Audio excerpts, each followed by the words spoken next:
आज मैं जो है डीपी रावत के घर आया हूँ। इन्होंने हमको आमंत्रित किया था और यहाँ पे कुछ अनोखे तरीके से जो है इन्होंने गणतंत्र दिवस मनाया।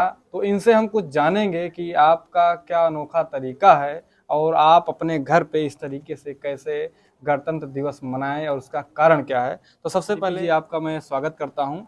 आपको गणतंत्र दिवस की बहुत बहुत बधाई। आप बताइए कि आप इस तरीके से जो प्रोग्राम ऑर्गेनाइज किया और आपने गणतंत्र दिवस अपने घर पे मनाया, लोगों को बुला करके, तमाम नाते रिश्तेदारों को, इसके पीछे का रीज़न क्या है और कब से मनाते हैं? हम ये त्यौहार मनाते हैं लगभग 7-8 साल से इसको मनाते चले आ रहे हैं। अच्छा, 7-8 साल से हाँ, घर पे मनाते हैं। 2015 से स्टार्ट किए इसको। जी जी। उसके पहले 2012 से हम मिशन के बारे में थोड़ा सा जानकारी हुई मुझे, और अम्बेडकरवाद और बुद्धवाद के बारे में। तब से थोड़ा सा जानकारी होती गई। फिर उसके बाद में हमने कैडर के माध्यम से और कई विद्वानों के माध्यम से पढ़ा सुना। उसके बाद भी ये सोचा कि जैसे हमें सभी त्योहारों के बारे में पता लगा कि जैसे होली हुई और आपका नाग पंचमी हो गया, खिचड़ी हो गई, रक्षाबंधन हुआ, सबके बारे में जानकारी पूरी तरह से मिलने के बाद जब खुद को संतुष्टि हुई कि वाकई में त्यौहार हमारे लिए नहीं है, हमारे साथ ही अत्याचार होकर के और हमारे ऊपर ही थोप दिया गया है, तो हमने उस त्योहारों को मानने बंद कर दिया। अच्छा, अपने घर पे मनाना बंद कर दिया, रिश्तेदारी जाना बंद कर दिया, और अपनी बहन बेटियों को, बुआ को अपने घर भी नहीं बुलाते हैं। तो हमने तो एक तरीके से उनको त्यौहार छुड़वा दिया। तो हम उनको एक त्यौहार तो छुड़वा दिए, उसके बदले हम उनको क्या दें? तो इसलिए हमने सोचा कि उनको इन त्योहारों के बदले कैसे, किस बहाने से वो आएंगी। इससे ये रहता है कि उनके लिए एक फिक्स रहता है कि हमको 26 को जाना ही जाना है। बाकी में चाहे आए या ना आए, लेकिन 26 को डिसाइड रहता है कि 26 या 14 अप्रैल को बुद्ध पूर्णिमा को उनके हमारे यहाँ आना है। तो इसलिए हमने ये सोचा कि 26 से ही शुरुआत की जाए, 26 जनवरी से ही। आप जानते ही हैं कि इस दिन हमारा संविधान लागू हुआ, यानी कानून की किताब बनी, और इस दिन लागू हुई। आप ये भी जानते हैं कि गुलामों का कोई त्यौहार नहीं होता है। आज़ाद बेशक हम लोग 1947 में हो गए थे, लेकिन आज़ाद वास्तव में 3 साल बाद यानी 50 को हुए। 1950 को 26 जनवरी को जब हमारा संविधान लागू हुआ, हमको पूर्ण रूप से अधिकार मिला कि हम किसी भी काम करने के लिए स्वतंत्र हैं, फ्री हैं। तो आप इस 26 जनवरी को कितना कितना महत्वपूर्ण समझते हैं कि आप इसको जो है घर पे मना रहे हैं और घर पे इस तरीके से मना रहे हैं जहां लोग तमाम त्योहारों को जो है अपने बेटियों को और तमाम रिश्तेदारों को बुलाते हैं, आमंत्रित करते हैं, वहीं आप उसके बदले जो है आप 26 जनवरी को बुला रहे हैं। तो ये त्यौहार आपके लिए, ये पर्व, राष्ट्रीय पर्व जो है आपके लिए इतना महत्वपूर्ण क्यों है और कैसे है, ये बताइए। देखिए, राष्ट्रीय पर्व तो है ही है जी। लेकिन राष्ट्रीय के साथ साथ हम लोगों के लिए, यानी दबे कुछ लोगों के लिए, जिनको वास्तव में आज़ादी संविधान के लागू होने के बाद मिली, जी, उनके लिए ये धार्मिक पर्व ही है। जी, और सबको मानना चाहिए, क्योंकि व्यक्ति जब इकट्ठा होता है, जुड़ता है, तो वो धर्म के माध्यम से ही ज़्यादा जुड़ता है। आपने उदाहरण तौर पे बहुत हर जगह देखा होगा, जहाँ भी लड़ाइयाँ हुई हैं, युद्ध हुआ, कुछ भी हुआ है, धर्म के नाम पे लोग बहुत जल्दी इकट्ठा हो जाते हैं। तो इसको केवल हम राष्ट्रीय पर्व ना मान करके धार्मिक पर्व भी मानते हैं। हमारे लिए महत्वपूर्ण इसलिए है क्योंकि हमें सब कुछ, जो भी कुछ मिला है अधिकार, बोलने का, पहनने का, कुछ सोचने का, यहाँ तक कि सोचना भी गुनाह था पहले। हम बैठ करके सभा ही नहीं कर सकते थे, किसी भी ज्ञान की बातें नहीं बता सकते थे, पढ़ने का ही अधिकार नहीं था बोलता। तो ये सब कुछ अधिकार इस दिन मिला, इसलिए सबसे बड़ा त्यौहार हमारा इसीलिए, क्योंकि हम इसी दिन वास्तव में आज़ाद हुए, हमें गुलामी से छुटकारा इसी दिन मिला। जी जी। इसलिए हमें, हमारे लिए ये पर्व सबसे ज़्यादा महत्वपूर्ण है, सभी पर्वों पे भारी है। तो आज जो है इस 26 जनवरी के दिन हमारे सभी दर्शकों को आप क्या संदेश देना चाहेंगे, खास करके उन बहुजन जो मिशनरी साथी हैं, उनको क्या कहना चाहेंगे? हाँ, उनको तो खास करके यही कहना चाहेंगे, जैसे जो भी मिशनरी साथी हैं, जो ये जान चुके हैं कि वास्तव में कौन सा त्यौहार हमारे लिए उपयोगी, कौन सा मनाने लायक है, कौन सा नहीं है, किससे हमारा फ़ायदा है, किससे नुकसान है, हमारा क्या, पूरे समाज का, ये जानने के बावजूद भी बहुत से लोग, आपको 80% लोग इस बात को जानते हैं कि हमारे लिए ज़रूरी क्या है, उसके बावजूद भी इसको मानते नहीं। जैसे कहावत आपने सुनी है कि बौद्ध बनो, लिखो और दिखो, बौद्ध दिखो भी। तो ये अगर आप इसको कैसे प्रचारित करेंगे, कैसे लोग जानेंगे? अगर आप अपने घर पे मनाएंगे, अपने पड़ोसी को बुलाएंगे, अपने रिश्तेदार को बुलाएंगे। तो वो जब जाएंगे, आपका पड़ोसी आएगा तो आपका पड़ोसी अपने पड़ोसी को, बगल वाले को या अपने रिश्तेदारी में बताएगा कि हमारे गांव में ऐसे ऐसे मनाया जाता है। वो और कोई त्यौहार नहीं मानते, वो केवल 26 जनवरी मानते हैं, 14 अप्रैल मानते हैं, बुद्ध पूर्णिमा मानते हैं। तो इसके माध्यम से एक प्रचार प्रसार भी हो जाएगा। हम क्यों मानते हैं, लोग अनायास ही पूछेंगे कि यार 26 जनवरी को क्यों इतना ज़्यादा तुम लोग मानते हो, जैसे और त्योहारों को नहीं ना मान करके इसी दिन को इतना ज़्यादा क्यों मानते हो, कि सबको बुलाते हो, इतना खर्चा करते हो, व्यवस्था करते हो। तो अनायास ही आदमी इसके बारे में जान ही जाएगा कि 26 जनवरी आखिर क्यों मनाते हैं, किस लिए जैसे कि विद्यालयों में या तमाम जगह पे जो है 26 जनवरी मनाई गई, आज मनाया भी जाता है।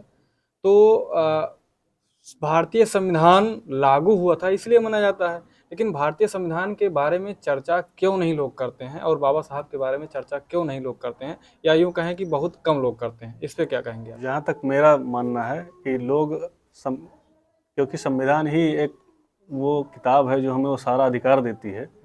तो लोग जब से स्टार्टिंग में गुलाम रखना चाहते थे, उसे आज भी उनकी मानसिकता वैसे है। तो वो वास्तविक चीज़ बताते ही नहीं है कि इसको क्यों मनाया जा रहा है, आज के दिन क्या हुआ था। 26 जनवरी मनाने वाले लोग अधिकतर सभी लोग जो है संविधान विरोधी हैं, इसीलिए जो है संविधान के बारे में बताना भी जो है पसंद नहीं करते हैं, और संविधान रचयिता बाबा साहब के बारे में भी, उनके बारे में चर्चा करना नहीं पसंद करते हैं। तो कहीं ना कहीं ये सवाल उठता, वहाँ सबका नाम तो लिया जाता है, लेकिन बाबा साहब का नाम क्यों नहीं लेते? जितने भी बहुजन हैं, बहुजन साथी हैं, सब लोग इसको एक राष्ट्रीय और धार्मिक पर्व के रूप में मनाएं, अपने घर पे अपनी बहन बेटियों को बुलाएं इस दिन। अगर वो आएंगी तो कम ना मान रही हो या ना मान रही हो, इस बहाने आएंगी, आपके सामने बैठेंगी, तो चाहे आधा घंटा ही आप उन पर कुछ बताएंगे तो इसको सुनेंगी जरूर। उनकी मजबूरी होगी कि यहाँ आई हैं तो बैठेंगे तो सुनेंगी, वैसे तो कोई इकट्ठा नहीं होता है। एक तरीका है अपनी बात को उन तक पहुँचाने का, यानी बाबा साहब के उस संदेश को अपनी बहन बेटियों तक पहुँचाने का, क्योंकि सबसे ज़्यादा इसमें रोल महिलाओं का ही होता है। किसी चीज़ में मान लीजिए हुक का काम वही करती है ना, कहीं जाना हुआ तो पीछे से कि वहाँ नहीं जाना है। हाँ, बिल्कुल बिल्कुल। या फिर अगर मान लीजिए त्यौहार जिसको आप नहीं मानते, नहीं जाना चाहते हैं, फिर भी वो जिद करती हैं कि नहीं हमें वहाँ जाना है। सबसे ज़्यादा जागरूक होने की ज़रूरत महिलाओं को है। आप तो पढ़ लिख लिए, आपको उनसे पहले तो अधिकार मिला ही पढ़ने का, यानी जो भेदभाव अभी भी हो रहा है फिर भी आपके साथ तो नहीं हुआ, महिलाओं के साथ ज़्यादा हो रहा, अभी भी हो रहा है अपने समाज में, कि पुरुषों की अपेक्षा महिलाओं को अधिकार नहीं मिल रहा है। आपने महिलाओं के अधिकार की बात की, तो आज संविधान लागू हुआ था, लेकिन अगर ये संविधान ना लागू हुआ होता या संविधान का निर्माण ना हुआ होता तो आज महिलाओं की क्या दशा होती, क्या दुर्दशा होती, इस पे बताइए। महिलाओं की दुर्दशा तो बहुत बुरी होती, क्योंकि बिना शिक्षा के आदमी एक हिसाब से पशु के समान कहा जाता है। तो अगर उन शिक्षित नहीं होती, उनको खुद अपने अधिकार के बारे में नहीं पता होता, ये यूँ कह लिए कि उनको अगर अधिकार मिला ही ना होता, चाहे वो कितनी भी काबिलियत होती है, तो अपनी काबिलियत दिखाती कैसे। कहावत है ना कि योग्यता के अभाव में, अवसर के अभाव में योग्यता पैरों की जूती बन जाती है। चाहे जितने काबिल हों, लेकिन अगर आपको अवसर ही ना दिया जाए तो फिर आपकी काबिलियत धरी की धरी रह जाएगी, कोई मतलब नहीं रह जाएगा। तो ये संविधान उनके लिए बना, उनको अधिकार मिला, इससे वो भी आपके बराबर, आपके लेवल की खड़ी हो पाई। इससे वो पता चला कि महिलाएं भी वो कर सकती हैं, औरतें बच्चियां भी वो कर सकती हैं जो हम लोग करते हैं। जी। जिस लेवल पे हम लोग पहुंच सकते हैं पढ़ाई का, चाहे जिस जो क्षेत्र हो, चाहे जो डिपार्टमेंट हो, वहाँ जहाँ हम पहुँच सकते हैं वहाँ महिलाएं भी पहुँच सकती हैं। अगर उनको अधिकार मिला तो उन्होंने करके दिखाया, तो अधिकार मिला है तो ये समझ लीजिए कि बाबा साहब की वजह से मिला है। तो महिलाओं को भी सबसे बड़ा देवता कह लीजिए या ईश्वर जो भी हैं वो बाबा साहब हैं, और सबसे बड़ा पर्व आज का ही दिन है 26 जनवरी, जिस दिन अधिकार लागू। बेशक हम लोग 14 जनवरी मनाते हैं, 14 अप्रैल बाबा साहब का जन्मदिन मनाते हैं, तथागत जी की हम बुद्ध जयंती मनाते हैं, तो हम वो उसको भी ना मना पाते, बेशक जानते, जब तक हमको ये अधिकार ना मिलता। ये उस हिसाब से उससे भी बड़ा दिन है ये। बिल्कुल बिल्कुल, क्योंकि अगर हमें वो करने के बाबा लिए साहब की जयंती मनाने का अधिकार ही ना मिलता, जो कि हमको अगर ये हमें अधिकार ना होता कि हाँ हम अपने घर में किसी प्रोग्राम को ऑर्गेनाइज करें बड़े लेवल पे, तो जब अधिकार मिला तभी तो हम कर पा रहे हैं। तो सबसे बड़ा दिन तो हमारा यही है, 26 जनवरी, गणतंत्र दिवस।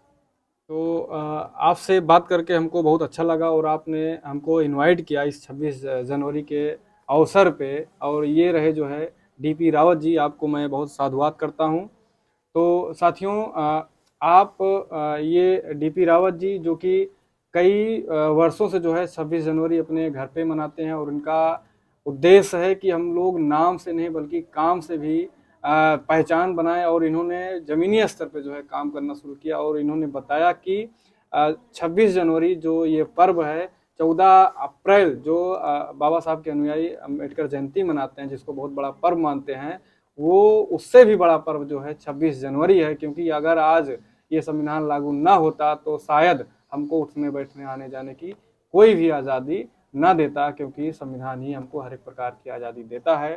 साथियों, आपको यह वीडियो, यह जानकारी कैसे लगी? क्या आप डीपी रावत की तरह करना चाहते हैं कि नहीं, करेंगे कि नहीं, करते हैं कि नहीं? आप हमको कमेंट में ज़रूर बताइए। अगर कोई शिकायत हो, सुझाव हो तो उसको कर सकते हैं। अगर आपने अभी तक चैनल को सब्सक्राइब नहीं किया, सब्सक्राइब करें। और फिर नेक्स्ट वीडियो में कभी मिलेंगे, तब तक के लिए जय जवान, जय किसान, जय विज्ञान, जय संविधान।